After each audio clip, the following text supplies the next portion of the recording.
नमस्कार दोस्तों, स्वागत है हमारे यूट्यूब चैनल समृद्धि में। कैसे हैं दोस्तों आप सब? भगवान राम करें कि आप लोग पे सदा सर्वदा उनकी कृपा बनी रहे। दोस्तों आज मैं कुछ महत्वपूर्ण बातें आप लोग को बताने वाली हूँ कि जो कि आजकल के नए जनरेशन के लोग या तो नहीं जानते होंगे या तो फिर गलतीवश ऐसी सब गलतियाँ कर देते होंगे जिनका भुगतान बाद में करना पड़ता है। देखिए दोस्तों, कभी-कभी क्या होता है कि कोई पूजा पाठ नहीं करता है। कई ऐसी महिलाएँ, स्त्रियाँ होती हैं कि जो पूजा पाठ नहीं करती है, समय से नहाती-धोती भी नहीं है, फिर भी उनका जीवन बहुत अच्छा चलता रहता है।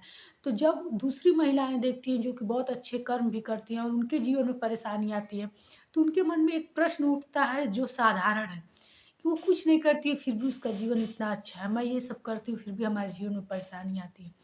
तो मैं हमेशा हर वीडियो में आप लोगों को ये समझाती हूँ कि देखिए, क्या होता है कि किसी-किसी के ग्रह इतने अच्छे होते हैं, अच्छे घर में होते हैं कि वो थोड़े-से भी कोई काम अच्छे करते हैं तो उसका पूरा प्रभाव उनको पड़ता है। और किसी-किसी के कुंडली में ऐसे ग्रह बैठे होते हैं, नीच राशि में बैठे हो या फिर से पूर्व जन्म के कुछ कर्म के कारण वो ग्रह हमारे खराब हों, तो क्या होता है कि हम लोग बहुत ज़्यादा पूजा पाठ भी करते हैं तो उसका थोड़ा-सा प्रभाव 5% मान लीजिए कि प्रभाव पड़ता है। ये सब होता है हमारे नक्षत्र ग्रह हमारे जन्म कुंडली के आधार पर। हमारे उसमें जो ग्रह दशा रहेगी उसके आधार पे हमारा कार्यों का वैसा फल मिलता है। तो आज मैं ये वीडियो आप लोग के लिए बनाई हूँ कि जो कि मैं किसी की कुंडली भी नहीं देख रही हूँ, ना किसी के घर की मिट्टी देख रही हूँ। तो मेरा पूरा ये आप लोग पर ध्यान रहता है कि मैं ऐसी क्या चीज़ें बताऊँ जिससे आपकी समस्याएँ खत्म हो जाएँ। देखिए दोस्तों, मैं भगवान तो नहीं हूँ कि जिससे मैं आप लोगों को समस्या का उपाय बताऊँगी और तुरंत आप लोगों का समाधान हो जाएगा। लेकिन इतना कुछ ज़रूर बताती हूँ कि जिनकी कुंडली अच्छी होगी उनका तो बहुत अच्छा हो जाएगा और जिनकी बहुत ज़्यादा कुंडली में नीच ग्रह बैठे होंगे, नीच राशि में बैठे होंगे, तो उनके ग्रह में थोड़ा-सा परिवर्तन होके उनका भी जीवन सुचारू रूप से चलने लगेगा। और सबसे बड़ी बात मैं ये कहती हूँ कि जब आप लोग का दिन अच्छा ही चले, तो जो मैं सत्कर्म बताती हूँ, कहा जाता है कि सत्कर्म करने वाले के जीवन में आने वाला कष्ट भी हो, तो वो कट जाता है। कभी-कभी आप लोग देखेंगे कि कोई बहुत बड़ी दुर्घटना होने वाली रहती है और थोड़े से के प्रभाव से वो ख़त्म हो जाती है। ये सब क्या होता है? ये हमारे सत्कर्म का ही प्रभाव होता है दोस्तों। तो किसी भी हमारी बात को बताए हुए हल्के में मत लिया कीजिए। स्वयं सत्कर्म आप लोग जानते हैं, यदि भगवान में आप लोग की आस्था होगी, सबसे बड़ी तो आस्था विश्वास की बात होती है। यदि आप लोग भगवान को मानते हैं, आस्था विश्वास है आपकी, तब आप लोग जानते होंगे कि सत्कर्म में कितनी बड़ी शक्ति होती है। देखिए, जानवरों का ये काम है कि खाए, सोए, उठे, इधर-उधर करे, लेकिन हम लोगों का जो इंसान लोग हैं, इंसानों का जीवन ऐसा नहीं होता है। उसमें कुछ समय सत्कर्म के लिए भी देना पड़ता है। हर क्षण, हर समय हम लोग का बँधा होता है। जैसे सुबह में ब्रह्म मुहूर्त में जगना कहा जाता है शुभ है। अब राक्षसों की बात हम लोग कभी भी जगें, बहुत लोग ऐसे हैं जो 8 बजे, 9 बजे भी जगते हैं। तो सारे सत्कर्म या ये मान लीजिए कि हम लोग हर पल एक कर्म से बँधे हुए हैं। कब हम लोग को नहाना चाहिए, कब जगना चाहिए, कब सोना चाहिए, कब खाना चाहिए, कब क्या खाना चाहिए, किस दिन क्या खाना चाहिए, क्या नहीं खाना चाहिए, ये सब तो हम लोग इंसान हैं इसलिए हमारे में जीवन में हर समय के लिए चक्र बना हुआ है। लेकिन जानवरों को ऐसा नहीं है। लेकिन जब इंसान जानवरों की भांति जीवन जीने लगता है, तभी उसके ग्रह प्रतिकूल दिशा में जाने लगते हैं और उसके जीवन में तमाम तरह की घटनाएँ घटने लगती हैं। दोस्तों आप लोग को वीडियो समझाने में तो थोड़ी बड़ी हो जाती है। आप लोग को भी लगता है कि इतनी बड़ी वीडियो हम कैसे सुनें? लेकिन मैं हमेशा आप लोग से रिक्वेस्ट करती हूँ कि आप लोग वीडियो सुनेंगे नहीं तो समझेंगे नहीं बात को, तब आप लोग उस चीज़ को कैसे मानेंगे? बहुत सारे ऐसे लोग मेरे पास आते हैं जो उनको जिनको पूजा-पाठ के बारे में थोड़ी भी जानकारी नहीं रहती है।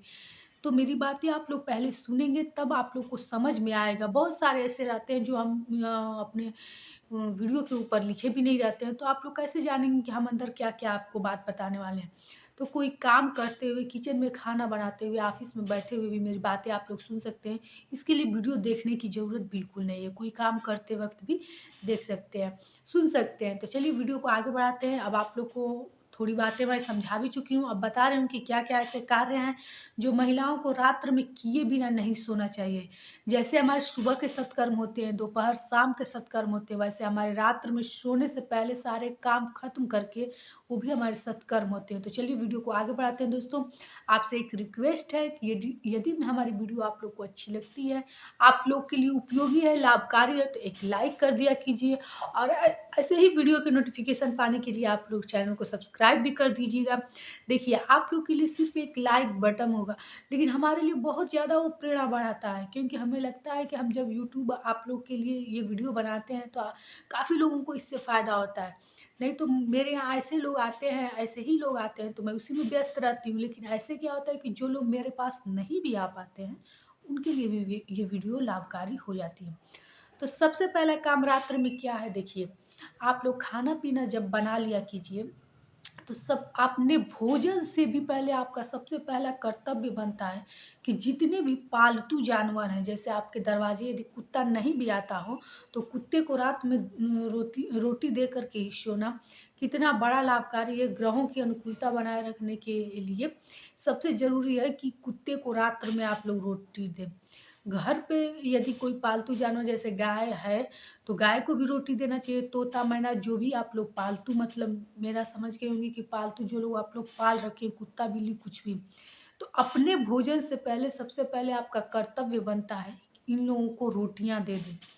ये कार्य किए बिना अगर आप सोती हो या किसी दिन आप भूलवश सो भी जाती हो, तो इसका बहुत ज़्यादा दुष्प्रभाव पड़ता है। इसलिए सबसे पहले खाना बना करके या बनाते समय ही रोटियाँ पहले पालतू जानवरों को दे दीजिए, नहीं तो इसका प्रभाव बहुत अच्छा भी होता है और न देने पर बहुत दुष्प्रभाव भी होता है। और अपना पेट भरने से पहले आपका पहला कर्तव्य है कि आप उन पालतू जानवरों का पेट भरें। दूसरी चीज़ ये कि जब आप लोग सोने जाएँ और आपको लगता है कि आपके घर में किसी ऐसे किसी प्रकार का वास्तु दोष है या नहीं भी है, आप पति-पत्नी के बीच में कोई अनबन रहती है या फिर घर में ऐसा लगता है कि गृह क्लेश रहता है, तो घर की मिठास बढ़ाने के लिए आप लोग एक कपूर ब्रह्म स्थान पे अपने ज़रूर जला दीजिए। और कहा जाता है कि जैसा अन्न वैसा मन। इसके लिए आप लोग एक कपूर अपने किचन को जब साफ-सफाई कर लीजिए। यहाँ मैं आप लोग को एक और बात बताना चाहूँगी, किचन का साफ-सफाई करने में मैं बहुत सारी महिलाओं को देखा है कि सुबह उठने के डर से वो लोग गैस को भी रात्र में साफ कर देती हैं। तो मैं अपने वीडियो में आप लोग को बार-बार ये निवेदन करती हूँ कि आप लोग गैस को रात में साफ मत किया कीजिए। क्योंकि कहा जाता है कि रसोई में गैस चूल्हा जो होता है वो माँ लक्ष्मी का स्वरूप होता है और उसी को रात्र में आप लोग साफ सुथरा कर देंगी तो ऐसा कहा जाता है कि माँ लक्ष्मी को आप स्वयं धक्का मार के निकाल रही हैं। क्योंकि कहा जाता है कि रात्र में जिस घर में लक्ष्मी माता रहती हैं वहीं ठहर जाती हैं।